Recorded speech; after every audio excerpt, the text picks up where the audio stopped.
नमस्ते। आप सभी का स्वागत है आज के इस ट्रेनिंग में। ये एक इंट्रोडक्शन है बैंक बिजनेस करेस्पॉन्डेंट के बारे में। तो आइए देखते हैं इस पर्टिकुलर ट्रेनिंग में। आज के ट्रेनिंग का एजेंडा होगा introduction to industry, banking industry. Banking correspondent क्या होता है, इसका एलिजिबिलिटी क्या होता है, कौन सा एग्ज़ाम देना होता है इसलिए, और इसके एडवांटेजेस क्या है आपके कस्टमर के लिए, आपके लिए। एक ऑब्जेक्टिव क्या होता है एक बीसी पॉइंट का, और माइक्रो एटीएम क्या होते हैं, एईपीएस, और जो प्रोसेस होता है किसी भी बैंक का बीसी पॉइंट बनने में, आज हम वो देखेंगे। तो इस ट्रेनिंग के अंत तक हम चाहते हैं कि आप समझ सको कि एक बैंक का बिजनेस करेस्पॉन्डेंट कौन होता है और वो कैसे काम करते हैं, उनका प्रोसेस क्या होता है। तो अभी हम शुरुआत करते हैं इंट्रोडक्शन से। तो अभी अगर मैं 21वीं सदी में भी देखूँ, आज की तारीख में 50% से भी ज़्यादा लोग अभी भी अनबैंक्ड है। यानी कि ऐसी बहुत सारे रूरल एरिया है जहाँ पर बैंक की सुविधा नहीं है, वहाँ पे कोई ब्रांचेस नहीं है, ये एक्सेस नहीं कर पाते बेसिक फाइनेंशियल सर्विसेज। ये सबसे बड़ा चैलेंज है हमारी कंट्री में। अभी इसके पीछे बहुत सारे कारण हैं। Lack of connectivity, security concern है। वो कैसे तो भी मतलब वो पैसे अपने घर रख रहे हैं, कुछ कर नहीं पा रहे। अब बैंक के लिए भी एक प्रॉब्लम है। बैंक के लिए इतने रूरल एरिया में अपना ब्रांच चलाना बहुत ही कॉस्टली हो जाता है, क्योंकि बैंक के अपने ब्रांच के रनिंग कॉस्ट होते हैं, राइट। वो अनप्रॉफिटेबल हो जाता है बैंक के लिए वहाँ पे करना। और वहाँ पे इतनी कनेक्टिविटी नहीं है, इतना अवेयरनेस नहीं होता कि उन लोगों को पता रहे कि यहाँ पे बैंक है वो जाए। सिक्योरिटी के दूसरे कंसर्न्स होते हैं, और ये सारे रीजंस की वजह से रूरल एरिया में बैंक के ब्रांचेस चल पाना मुश्किल हो जाता है। अब आरबीआई ने इस चीज़ को बहुत पहले समझा। इन 2006 आरबीआई ने अलाउ किया एक बिजनेस करेस्पॉन्डेंट के बैंकिंग के लिए अपना ही एक बिजनेस करेस्पॉन्डेंट बनाया जाए, ओके, जिसे बैंकिंग करेस्पॉन्डेंट भी कहते हैं। तो आरबीआई के हिसाब से ये एक ऑथराइज रिप्रेजेंटेटिव होता है बैंक का, जो बैंक को रिप्रेजेंट करता है और बैंक की सारी सर्विसेज अपनी लोकेशन से प्रोवाइड करता है। तो एक जो बैंकिंग करस्पॉन्डेंट है वो एक ऑथराइज इंडिविजुअल है बैंक के लिए, ओके। इसको अपॉइंट करती है बैंक, और ये सारे ट्रांजैक्शंस कर पाता है बैंक के ब्रांच में जितने हो सकते हैं, मैक्सिमम चीज़ें, सब नहीं बट बहुत सारी चीज़ें प्रोवाइड कर पाता है। और ये यूज़ करते हैं अपना माइक्रो एटीएम या एईपीएस की सर्विस। एईपीएस होता है आधार इनेबल्ड पेमेंट सिस्टम, और माइक्रो एटीएम एक छोटा सा मशीन होता है, स्वाइप कार्ड मशीन, जिसमें स्वाइप करके एटीएम पिन डालकर ट्रांजैक्शन कर सकते हैं। तो ये अपनी बैंकिंग की कुछ सर्विसेज प्रोवाइड कर पाते हैं, जैसे कि account opening, transactions, money transfer, withdrawal, deposit, ऐसी चीज़ें। क्योंकि ये बड़ी बैंक्स के लिए तो अनप्रॉफिटेबल है वहाँ पे ब्रांच खोलना। हाँ, एक इंडिविजुअल के लिए इजी हो जाता है। अभी जब ये आरबीआई ने ये पास किया था ना, तो आरबीआई ने पहले एक एलिजिबिलिटी क्राइटेरिया रखा था, जिसके अनुसार ये पूरा लिस्ट था जो लोग एक्चुअली चला सकते थे एक BC point. Retired bank employees, post offices BC point की तरह काम करे, नॉन गवर्नमेंट ऑर्गेनाइजेशन, जैसे बड़ा सा लिस्ट बना दिया था, ओके। लेकिन आरबीआई का अगर मैं अभी देखूँ कि अभी जो परमिशंस आ चुका है, तो उन्होंने परमिट किया है बैंक को कि वो किसी भी इंडिविजुअल से कनेक्ट कर सकते हैं, उनसे अपना सीएससी कहते हैं जिसे कॉमन सर्विस सेंटर, ओके। और इनके थ्रू यानी कि एक बीसी पॉइंट ये रन कर सकते हैं किसी भी इंडिविजुअल के साथ। बट बैंक का अपना कंफर्ट लेवल रहेगा, वो अपने हिसाब से एक सूटेबल कैंडिडेट डिसाइड कर सकते हैं और उसको दे सकते हैं, ओके। ये एडिशनल चीज़ें जो आरबीआई ने रखी थी ताकि एक सेफ गार्ड हो सके, एक सिक्योरिटी बनी रहे, क्योंकि वो बैंक को रिप्रेजेंट कर रहे हैं, ओके। तो कुछ कुछ चीज़ें ऐड हुई है वो हम देखेंगे। सबसे पहला IIBF, Indian institute of banking and finance, okay. तो ये एक इंस्टीट्यूट है जिसका एक अपना एग्ज़ाम होता है जिसका नाम है BCBF, business correspondent and business facilitator, ये एग्ज़ाम यही इंस्टीट्यूट कराता है। ओके, तो ये एक मेजर क्राइटेरिया हो गया मैक्सिमम बैंक्स के लिए, सभी नहीं, मैक्सिमम बैंक्स के लिए BCBF का एग्ज़ाम एक मिनिमम रिक्वायरमेंट बन गया। अभी इसके एडवांटेजेस कस्टमर को क्या होते हैं? अभी अगर मैं एडवांटेजेस की बात करूँ तो देखिए, 2 स्टेप सर्विस, लोगों को BC पॉइंट अपने गांव में, अपने शहर में मिल जाता है। जो किलोमीटर्स दूर जा रहे थे वो ब्रांच के लिए, अब वही बैंकिंग सर्विस डोर स्टेप पे आ गई।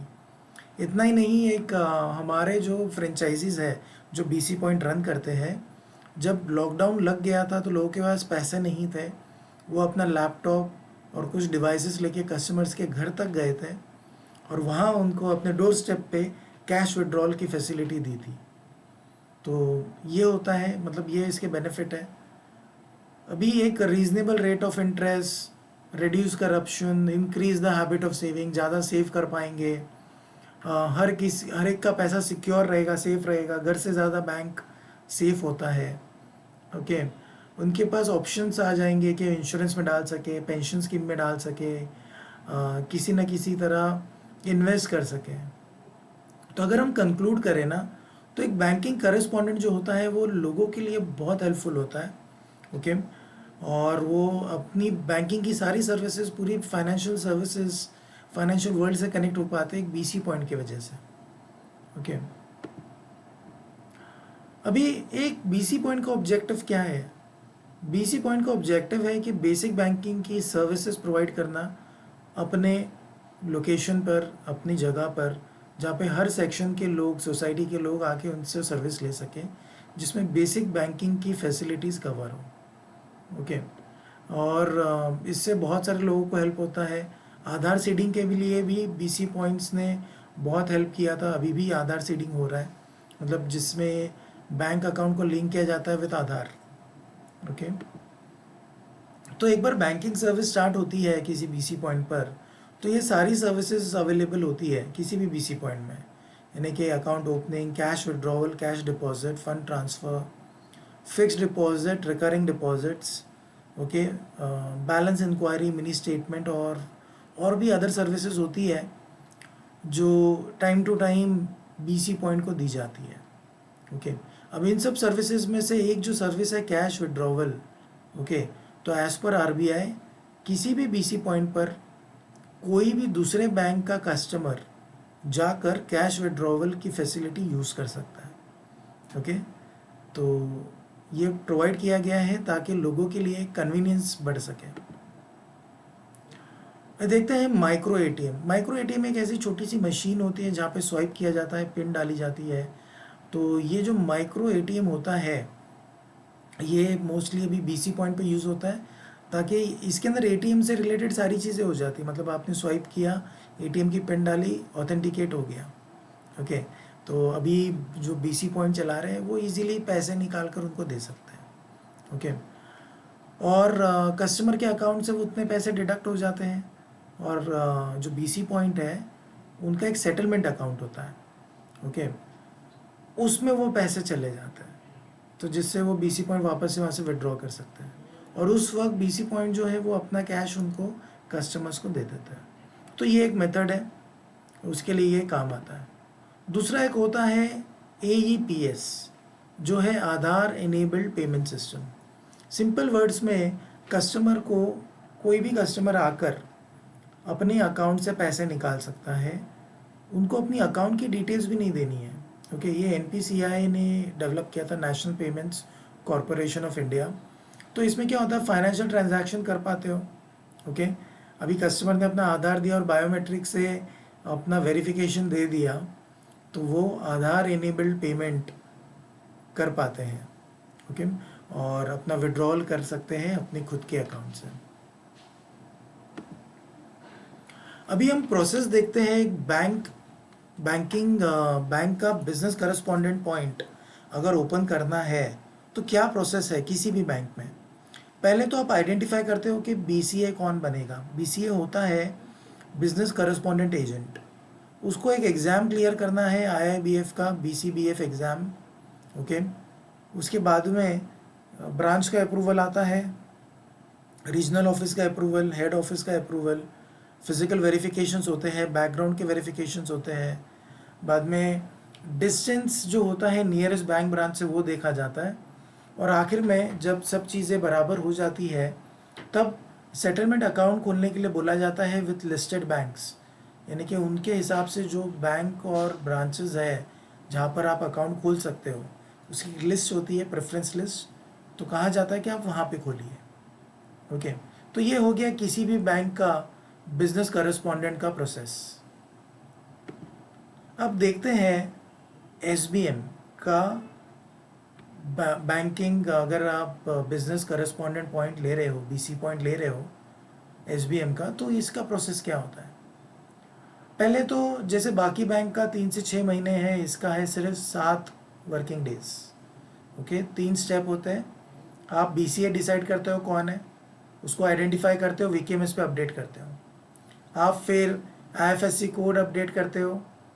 ओके, आप अपडेट करते हो कोड, उसी बैंक ब्रांच का आईएफएससी कोड जहाँ पे आपको सेटलमेंट अकाउंट खोलना है, किसी भी बैंक में खोल सकते हो आप। ओके, नियरेस्ट होना चाहिए।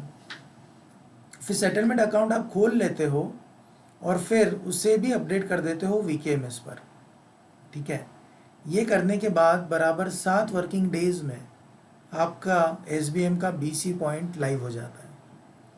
तो ये है डिफरेंस बाकी बैंक के बीसी पॉइंट में और एसबीएम के बीसी पॉइंट में। प्रोसेस अलग है, इसीलिए हम इसे अलग से बता रहे हैं। आपसे दोबारा मिलेंगे दूसरे ट्रेनिंग में, जिसमें हम जानेंगे कि एसबीएम के बीसी पॉइंट के क्या बेनिफिट होते हैं और इसे आप कैसे स्टार्ट कर सकते हैं।